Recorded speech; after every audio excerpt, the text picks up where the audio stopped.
Ladies and gentlemen, my name is TotalBiscuit. Deus Ex Mankind Divided is out today, and I wanted to spend a few minutes looking at the PC version, which is ported over by Nixers, who have a relatively good reputation when it comes to PC versions of popular AAA multi-format games, for the most part. A couple of hiccups with Rise of the Tomb Raider for some people on certain levels, where they reported some fairly significant frame drops, although for quite a few people that wasn't too much of a factor, and it was limited to only a few areas in the game. Had some interesting experiences with the pre-release version of Deus Ex Mankind Divided. I tweaked a little bit, messed around a little bit, tried to find the optimal settings. I think I've set upon it for the most part right now. And I've got a couple of things to say about it, and I'd like to show you a little bit of the PC port and what you can expect, which is, for the most part, pretty good. We're just wandering through the hub area right here. You're not going to be seeing any spoilers or anything along those lines here. This is the hub area. Shouldn't be any action going on or anything along those lines.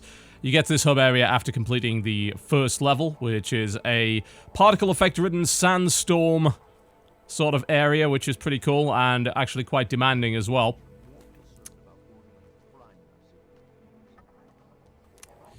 So let's talk a little bit about it. Firstly, let's have a look at the available options. Now, the options menu is available outside and inside the game. So if you want to set up presets before you launch the game, you can do that. And that is helpful. Thankfully, it's not the only way to do it, and you don't have to restart the game for the vast majority of your graphics options. Although, if you do change texture quality, you will have to restart the game, so just bear that in mind. You've got a bunch of presets which go all the way up to Ultra. Ultra is, needless to say, very, very demanding. You'll notice that very high and high don't actually have massive differences in terms of visual quality, but you may see some significant gains in terms of frame rate. So consider messing about with that. If you crank it all the way up to Ultra, you may be disappointed, especially if you're running at much higher frame rates. I initially found, bearing in mind the following caveats: one, I was on a pre-release version, and two, I'm still running on older drivers, not the game-ready drivers for Deus Ex. You might say, well, why the hell aren't you running the latest drivers? Because they're actually BSODing my computer over and over again. I don't know why. It is happening to a small set of people. I've heard stories of some other people having this issue, but the problem is those are the game-ready Deus Ex drivers, so I can't run SLI, and basically these are not optimized. So take my performance assessment here with a rather large pillar of salt. One way or the other, I found that Ultra, especially at post 1080p resolutions, stuff like 1440p, was not allowing me to maintain 60 on one GTX 1080, but as I said, using older drivers and a pre-release version. Once I knocked it down to 1080p, I was noticing a large gain in frames, and of course I tweaked a little bit with what we have here. Not too much. This is mostly the Ultra settings. You can go up to 16 times anisotropic without really seeing any big difference, so it's worth doing that. You might as well. I did mess with the shadow quality a little bit, knocked that down slightly from very high to high. That resulted in a pretty good gain. Motion blur I turn off mostly for personal preference. I left temporal AA on. There's two forms of AA in this game, temporal and MSAA. MSAA is the other thing you should probably turn off. It is massively demanding. MSAA is a form of modified super sampling, which is supposed to be a bit more efficient than your regular super sample. And it's massively draining. Like, it will really impact the frames in a huge way if you turn that on. So probably best that you don't. Everything else, I believe, with the exception of volumetric lighting, which I turned from Ultra to on, is maxed out here, as far as I'm aware, as you can see. Some of these go to high, some of them go to ultra. You've always got to check that when it comes to settings on PC these days. They're generally not all that well laid out in terms of consistency, but these are the settings, and it's got pretty much everything you would want in terms of your graphics options, and plenty of little things that may gain you a frame or two here and there that you probably won't miss. I mean, tessellation I find to be particularly important. I like the detail on surfaces, but you probably don't care about stuff like subsurface scattering and cloth physics for the most part. Especially if you're skimming through cutscenes and dialogue, you're not going to care about this at all, because this is all about skin for the most part. Yeah, there's a lot of stuff that you can do here, and I've got to say that I'm pretty impressed by the fact that they do give you a short blurb about what each setting does. Maybe not as detailed as I would like, but, you know, pretty cool nonetheless. Outside of that, you have your display options. Exclusive full screen is an option. This is something that really shouldn't be an option. This should be default, but a few games lately have been saying full screen when really they mean borderless window. I'm not a fan of that. there's a slight performance hit when you run in borderless window, and I also noticed a lot of borderless window games don't actually constrain the cursor properly, which means it will escape if you're using a multi-monitor setup, which is surprisingly common these days. So I'm not too keen on that, but at least this game does have that option. It says, look, this is exclusive full screen. For the 3 people that use 3D, you've got options there, and you can switch between monitors. Nice little feature, often overlooked. Nice to have. Resolution options go pretty much as high as you can push them, including ultra-wide resolutions are supported. 21:9, folks, you should be fairly happy with this. This is the big frame rate drainer. Shall I actually show you what's going on with that? It's like, yeah, it's going to use a lot of video memory. It's like, okay, that sounds fine. Video memory isn't an issue. I've got lots of video memory. Oh, God, where did my frame rate go? You can see it literally cut it in half, going to 4 times there. And honestly, like, yeah, it looks nice, but you do have a temporal AA, which is not quite as good, but way, way more efficient. So I would use that instead. You know, that the hit is just, it's too much. Even if you go to 2 times, you'll notice that the hit is pretty significant. Spikes up and then right back down again. You know, we're hovering around 80, 90 in this area. Now we're about to 60. You know, that's a significant slash. So I personally would not. And if we switch back and turn that off, you know, and look at some of the edges there, bearing in mind, YouTube is not the best place for these kind of comparisons because this stuff is often very, very blurry. Really, like, the difference isn't really significant. Temporals does a pretty damn good job of keeping the jaggies out.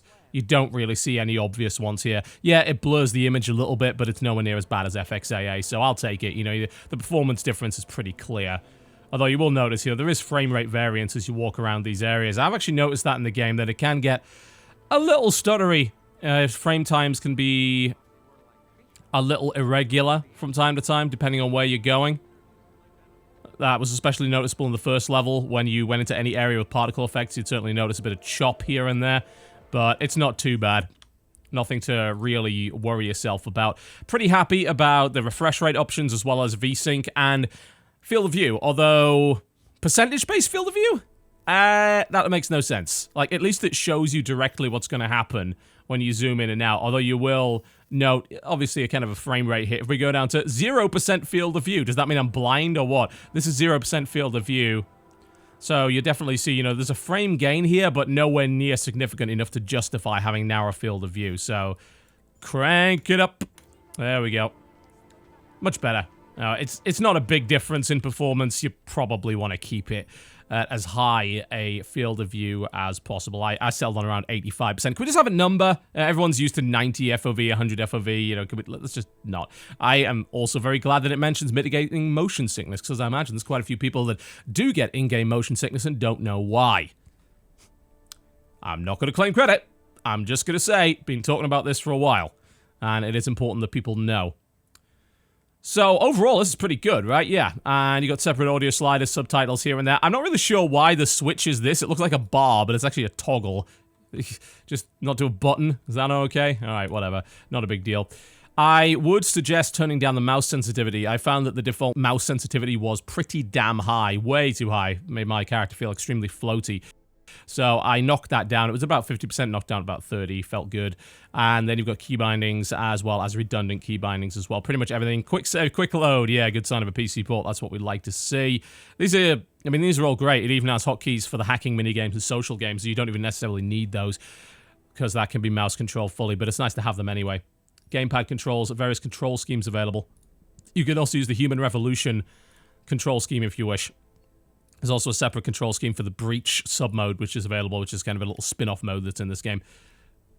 Different controls for the inventory wheel. All sorts of things like that. Liking that a lot. Turn aim assist on or off. Mess about a bit with your sensitivity. No rebinding. Unfortunately, that is fairly common. Controller rebinding sort of has to be done with third-party applications as opposed to in-game. It's very rare to see a game actually offer that, but there you go. And then you have a lot of gameplay options, which are mostly HUD-related, and I really do appreciate the addition of this. Not a lot of games let you fully customize your HUD experience, and this game has got a lot of that. You know, you want to turn off things like cover prompts, cover-to-cover line, interaction prompts, you can absolutely do that.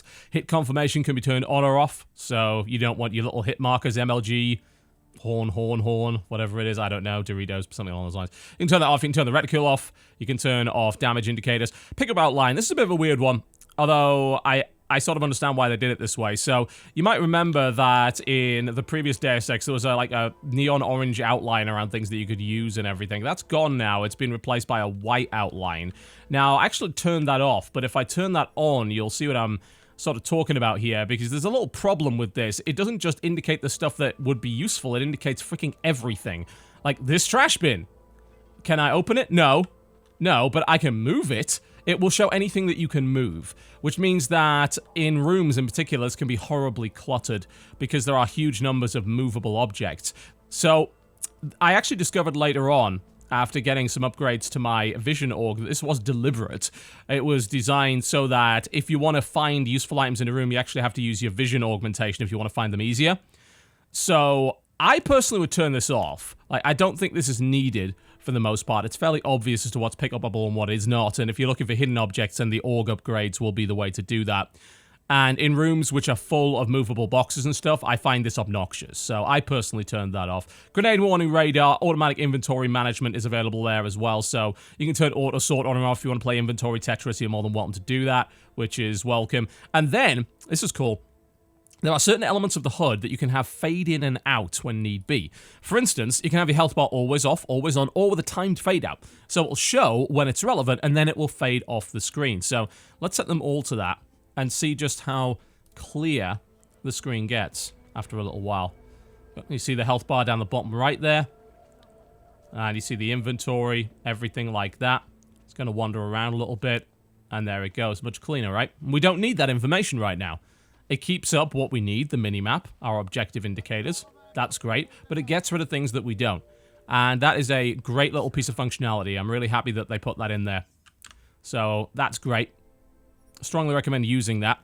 Takes a little bit of getting used to. And then, of course, you have UI scale as well, which I very much appreciate. Those of you who are running on larger monitors, smaller monitors, maybe you are running on a television, you happen to be sitting further away, maybe you have bad eyesight, so you're looking to increase the scale of the UI to make it easier to read, you can do that, which is brilliant. Really happy with that. It also has a Tobai eye tracking. I, unfortunately, do not have the tech to make that happen, but it is supposedly quite interesting and allows for some inventory management with your eyes and stuff like that, which I'm kind of intrigued by, honestly. I think that's an interesting little piece of kit. So overall, this is pretty good, right? Yeah, it is. We'll just toss through a couple of settings just to show some performance. So if we go to... Obviously, it's gonna say, hey, you're gonna have to restart for textures, so we're gonna ignore that. We're gonna go down to low here. You'll actually see the changes instantaneously on the screen. Still not a bad-looking game for low, honestly. Although, I expected the frame gains to maybe be a little higher than it is. Bear in mind, of course, it didn't turn down the texture quality, so that's probably got a lot to do with it.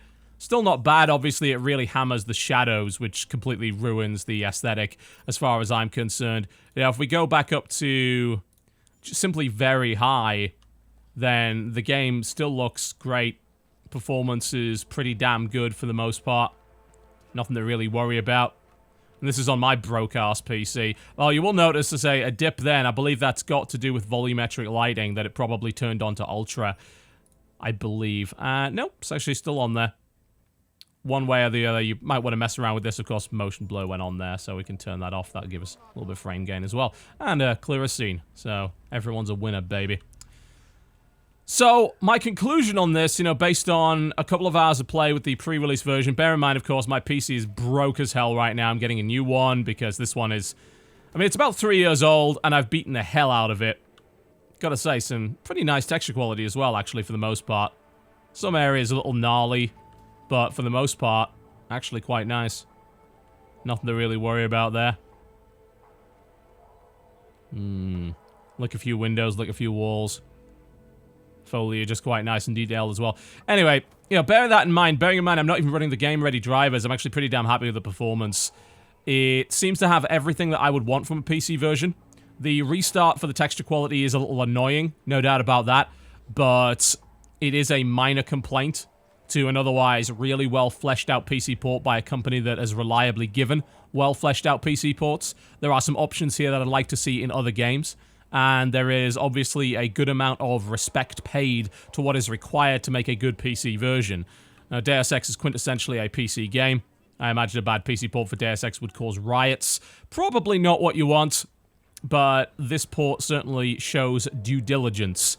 So I'm very, very happy about that. There really aren't all that many things to complain about. All I will say again is that especially if you're going to run at 1080p or higher, particularly higher, you might want to be tweaking a bit. Don't assume you can just turn it onto Ultra and actually get the performance that you want. You may need to tweak an option or two. For the love of God, do not use MSAA unless you really don't care about your frame rate.